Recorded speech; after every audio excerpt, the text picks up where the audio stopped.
ప్రభునందు ప్రియులైన మీకందరికీ యేసుక్రీస్తు ప్రభువారి నామములో శుభవందనాలు తెలియజేస్తూ ఉన్నాం. దైవజనులు బ్రదర్ భక్త సింగ్ గారి పరిచర్యలో నుండి అలసిన వాణిని ఓరడించు మాటలు. జూలై 9. మేము దేవుని జతపని వారమై ఉన్నాము. కొరింథీయులకు రాసిన మొదటి పత్రిక 3వ అధ్యాయం 9వ వచనం.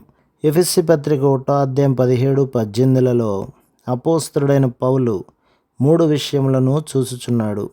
మొదటిది, పిలిచిన పిలుపు వలనైన నిరీక్షణ. యేసుక్రీస్తు ప్రభు యొక్క పరలోక పిలుపును అర్థం చేసుకొనుటకు మన కన్నులు తెరవబడవలెను. మనము బస్సులో కానీ, రైలు బండిలో కానీ, విమానములో కానీ ప్రయాణము చేయనప్పుడు చాలామంది క్రొత్త వ్యక్తులను కలుసుకుందాము. మొదట వారితో మాట్లాడినప్పుడు వారి వృత్తిని గురించి, ఉద్యోగమును గురించి తెలుసుకుందాము. తర్వాత వారితో చాలా స్వేచ్ఛగా మాట్లాడుదుము. అదే విధముగా క్రైస్తవులుగా మీ పని ఏమిటి అని ఎవరైనాను మనలను ప్రశ్నించవచ్చును. పౌలు ఎఫెసులోనున్న విశ్వాసుల కొరకు, అంతేకాక మనందరి కొరకు కూడా ప్రార్థించుచున్నాడు. ఎందుచేతననగా అతడు దేనినైతే వ్రాసినో అది సంఘమంతటికి సంబంధించినది. అదే దేవుని వాక్యము యొక్క సౌందర్యము. దానిని ఎవరైనాను కోరుకొనవచ్చును. పౌలు, ఓ దేవా, ఎఫెసీ విశ్వాసులు వారి పిలుపును గురించి ప్రశ్నించబడిన ఎడల సరైన జవాబిచ్చున్నట్లుగా వారికి బోధించుము. వారు యథార్థముగా, సంతోషముగా జవాబిచ్చున్నట్లు చేయుము. మిమ్మును హేతువడుగు ప్రతి వానికిని సాత్వికముతోనూ భయముతోనూ సమాధానము చెప్పుటకు ఎల్లప్పుడూ సిద్ధముగా ఉండుడి. పేతురు రాసిన మొదటి పత్రిక 3వ అధ్యాయం 15వ వచనం. వారికి మనము జవాబునియ్యవలెనని దేవుడు కోరుచున్నాడు. నేను యేసుక్రీస్తు ప్రభు యొక్క జత పనివాడను, పాలి భాగస్థుడను.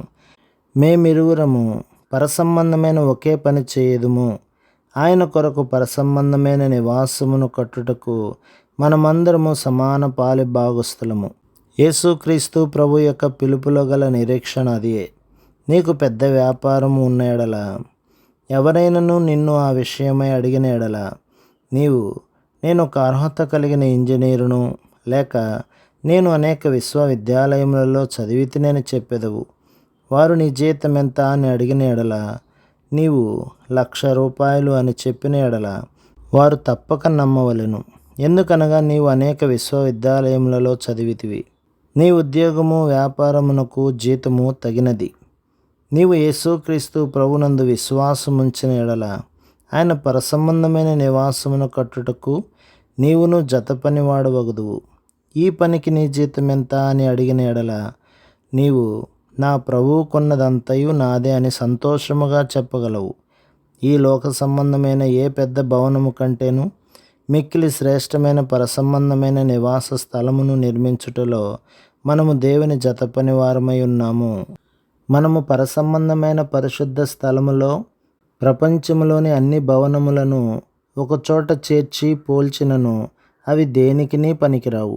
ఎందుకనగా అవన్నీ ఒక దినమున కూలిపోవును. భూమి, ఆకాశము, భవనములు సమస్తమును గతించిపోవు దినము వచ్చుచున్నది.